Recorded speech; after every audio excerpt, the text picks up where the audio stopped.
The movie starts off with an announcement concerning a cat named Honey that has gone missing. The narrator mentions that nobody had seen Honey until Thursday morning, when a woman named Miss Colette Pissine narrowly avoided hitting the cat. The narrator goes on to provide information about the name of the small town, which is Pontypool, and makes a premonition about something big that will probably happen there. The scene shifts to Grant, who is driving his car through heavy snow. During the drive, he engages in a heated argument with his agent, Rick, over the phone, discussing work-related matters. Frustrated, Grant eventually decides to terminate Rick's services. He shouts at the man on the other end, telling him that he is fired, and tosses his cell phone onto the passenger seat. Moments later, the cell phone once again begins to ring. Fed up, Grant pulls over to the side of the road to answer the call. Suddenly, a woman appears out of nowhere near his passenger seat door and strikes her palm against the window. Startled, the man looks at her, to find her repeatedly muttering a word that greatly sounds like blood. Grant isn't able to hear properly, so he decides to pull down the window, only to find the woman backing away. Shortly after, the strange woman vanishes into the darkness of the night, with Grant calling out to her, but to no avail. Soon, Grant arrives at the radio station and parks in his designated spot. He is a radio host, and when he enters the office, he is warmly greeted by Laurel Ann. Grant immediately requests her assistance in looking up detailed information on 911 calls, including the total number of calls that came in within a 24-hour period, and how many of them ended up being hang-ups. Grant announces that they will be discussing this on the radio. Once on air, Grant introduces his colleagues, Sydney, the producer, and Laurel Ann, who is now serving as the technical assistant. During the introduction, Grant mentions Laurel Ann's recent deployment in Afghanistan, a well-known fact throughout the town, as she was the celebrated hero of last year's Fall Fair homecoming. Sydney playfully teases Grant, calling him a new guy, referring to his tendency to act as he pleases, despite being in the town for some time. They engage in friendly banter before switching over to Ken, the on-the-field reporter, to continue the radio show. Throughout the show, Sydney interjects with comments, urging Grant not to make jokes about global warming and requesting him to leave Ken alone. However, Grant remains defiant and continues to express himself freely, saying whatever he wants on air. Sydney, frustrated with his refusal to follow her direction, decides to take him off the air before he has finished his segment.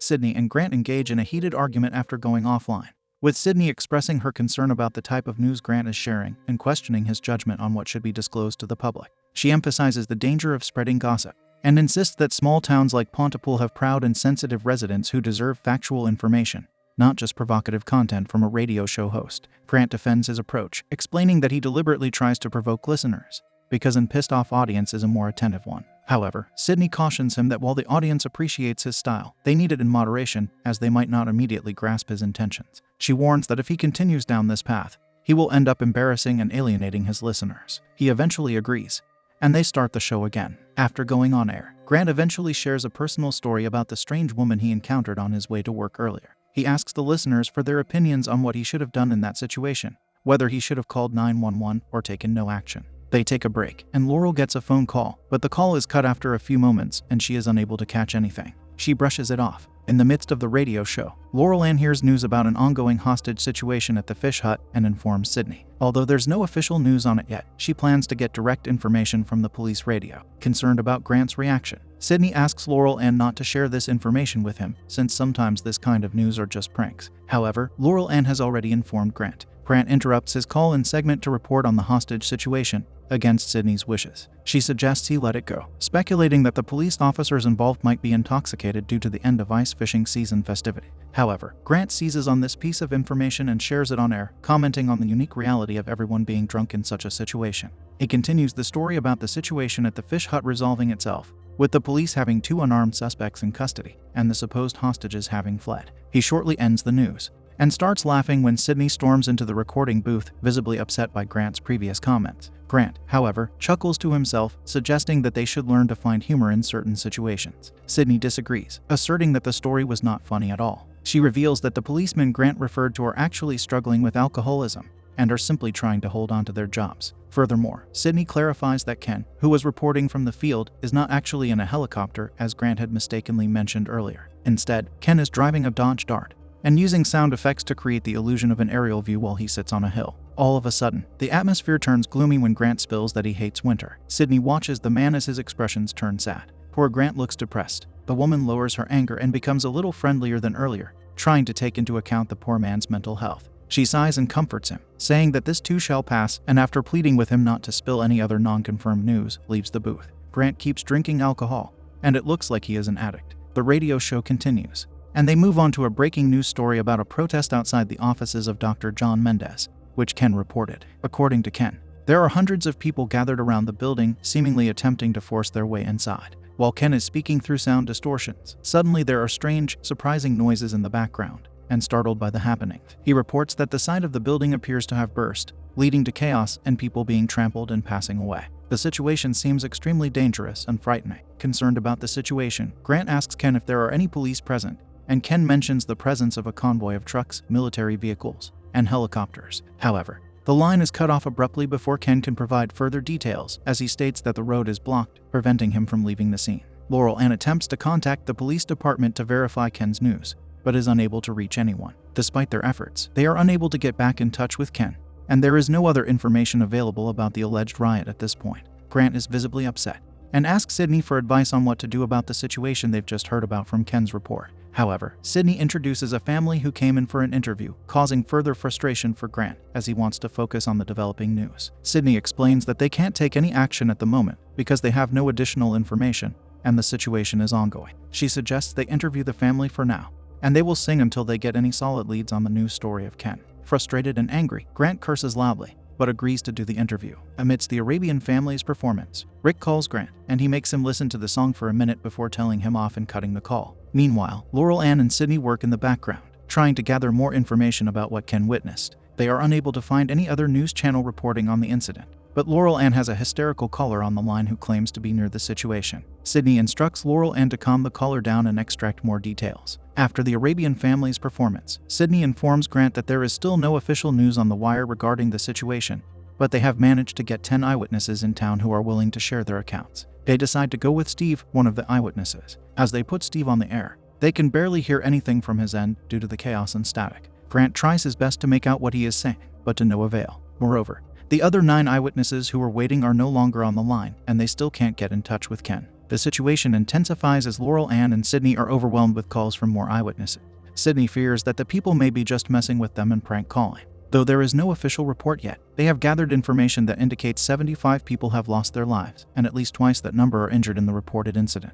The radio team finally receives information from Constable Roseland of the Ontario Provincial Police, who explains that they responded to a 911 call at 7 in the morning at the Golden Dawn facility. Upon arrival, they found a large group of people trying to enter an elderly woman's room. Tragically, the elderly woman passed away from her injuries, and the people involved were chanting something related to Hitler and a hurricane. However, before Constable Roseland can share further details, they cut him off, dismissing his account as crazy talk. Shortly after, they are contacted by the BBC World. A reporter named Nigel contacts them for more information about the breaking story, as they are the only station reporting on the situation in Pontypool. Grant is taken aback for a moment, but proceeds to share all the information they've got. Nigel speculates that it could be an attack, citing Canada's history of separatism. Grant, however, refutes this claim and clarifies that they can neither confirm nor deny anything due to the lack of reliable reports. Nigel insists that it might be an insurgency, highlighting the involvement of large groups of people. He makes Grant appear as if he is withholding information intentionally, failing to understand that they genuinely have limited knowledge about the unfolding events. Amidst the chaos, Ken calls back, sounding extremely scared and out of breath. His voice cracks as he urgently requests someone to come to his location, as he feels unsafe.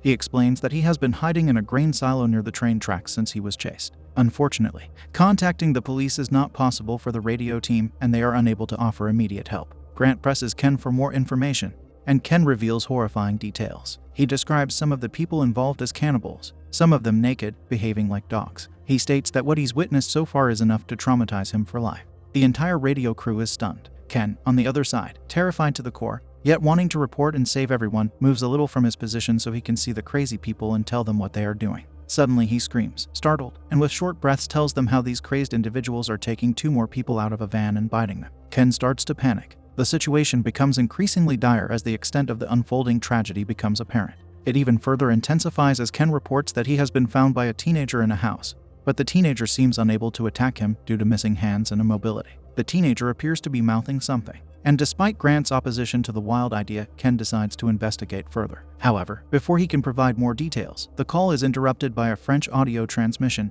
and Laurel Ann quickly translates the message. The transmission advises them to avoid family members, refrain from using terms of endearment and rhetorical discourse, and not to translate the message. Sydney informs them that they received a call from Constable Roseland, who urges them to stay indoors as Pontypool is now under quarantine. Ken reconnects with them and plays the audio recording again, stressing that it is coming from the teenage boy in the house. However, an eerie and creepy whispering voice interjects, saying, "Help me, mommy," which is clearly not that of a teenage boy. Ken describes it as a child screaming within the breath of the teenage boy. Grant finds it hard to believe all the reports they are receiving, and requests a minute outside, but Sydney pleads for him to stay in his chair, as they cannot take a break at this critical moment. Sydney asks Laurel Ann to go to a pre-taped segment, while Grant exits the recording booth. Laurel plays a tape and runs after the duo, who are about to go out. Grant becomes extremely irritable, and shouts at the two to stop pestering him to stay. He looks panicked, as he decides to go out and take a look for himself. Despite the cold weather outside, Grant steps out, but claims he sees nothing unusual. It's just the usual winter storm and nothing else. However, Laurel Ann senses danger and insists that he return inside immediately. The situation is becoming increasingly eerie and unsettling. Suddenly, the tension escalates as a group of people outside the building try to force their way in, echoing Sydney's words. Sydney, after hearing her voice and dialogue being repeated again and again, freaks out big time, although Grant eventually manages to calm her down a little. They move back inside to resume the show after witnessing firsthand the bizarre situation surrounding their town. Inside, Grant continues to read out the obituaries, while Laurel Ann tends to Sydney's wounds sustained during the chaos. Sydney suddenly realizes she left her phone in the recording booth, and urgently needs to retrieve it to contact her kids. As they converse, something strange begins to happen to Laurel Ann. She starts repeating the word missing, seemingly out of the blue, making nonsensical utterances. Then, she imitates the sound of a kettle whistling. The woman goes to stand on the side, looking strangely dazed. Sydney observes her for a moment, before noticing an open window and a person climbing inside. It turns out to be Dr. Mendez, who tries to explain himself to Sydney. However, Laurel Ann stands motionless, continuing to make the kettle-like noise, realizing the strange behavior as alarming. The doctor quickly ushers Sydney inside the recording booth and locks the door. Dr. Mendez suggests out of the blue that they stay inside and keep Laurel Ann out,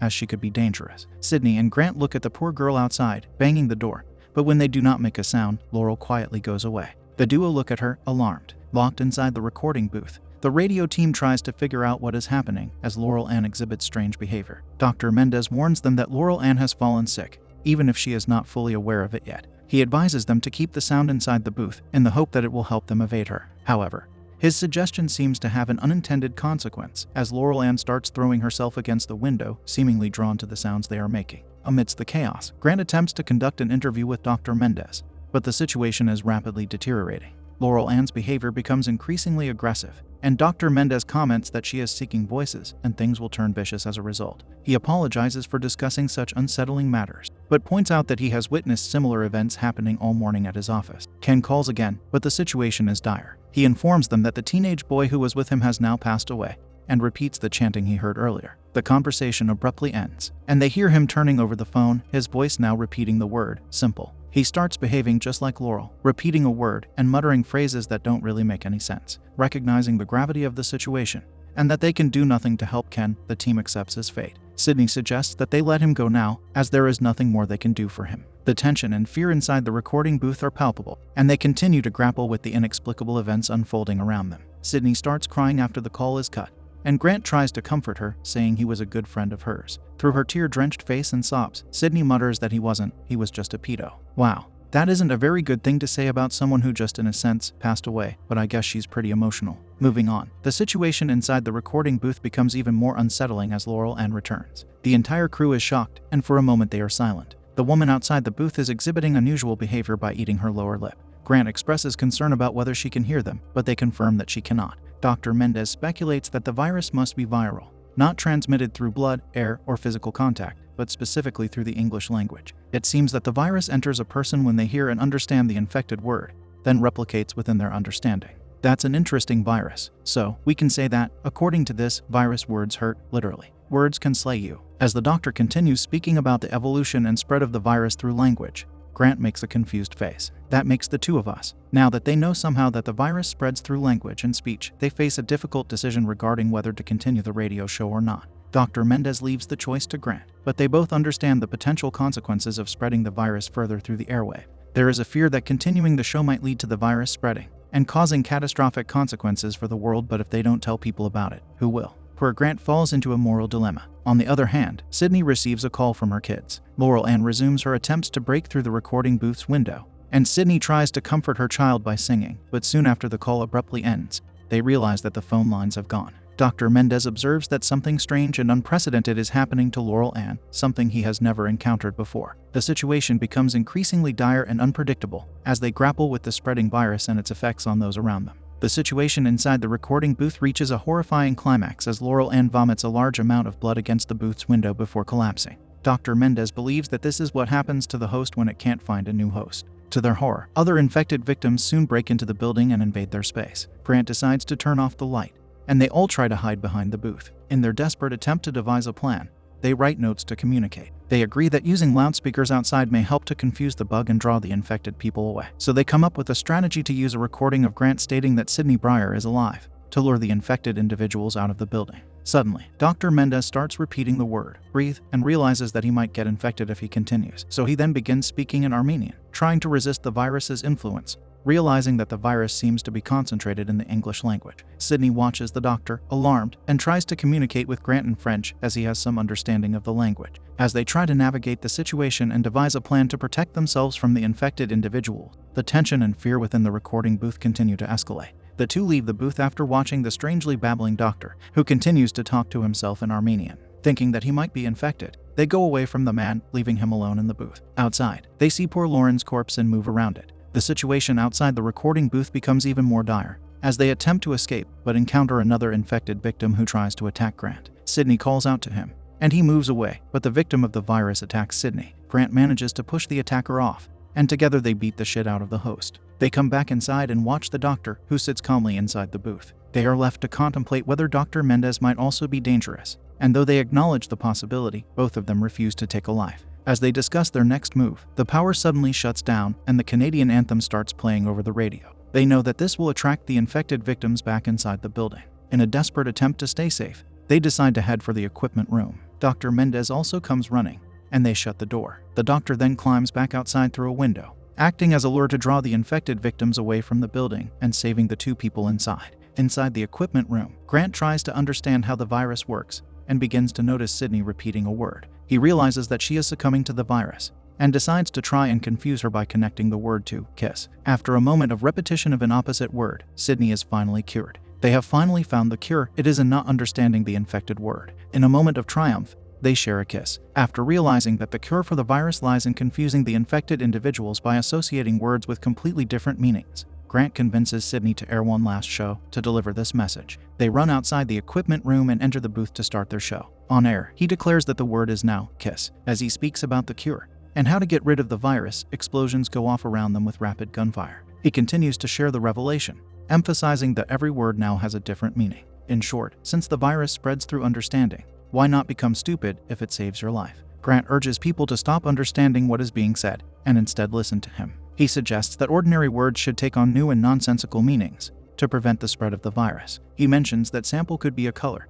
the sky is now a person, and laughter means walking. As he keeps talking, jumbling and mixing words and their meaning, Sidney laughs with relief. They are in fact saving the world, and with what? Shitty haiku. The ceiling above them rumbles, and they realize that the military has resorted to slaughtering people who are infected in order to eliminate the virus. Grant shrieks into the mic to stop, and after a few shouts, the noise abruptly stops. He then slowly and calmly tells the listeners to realize that the infected individuals have been driven to slaughter out of fear, while the military is targeting these terrified people, as it always does in such times of crisis. He says that it's not the end of the world, but rather the end of the day. With this final message of hope, he signs off. A countdown in French begins, possibly indicating the virus's demise or containment. The movie concludes with an ecstatic Sidney running inside the recording booth and kissing Grant.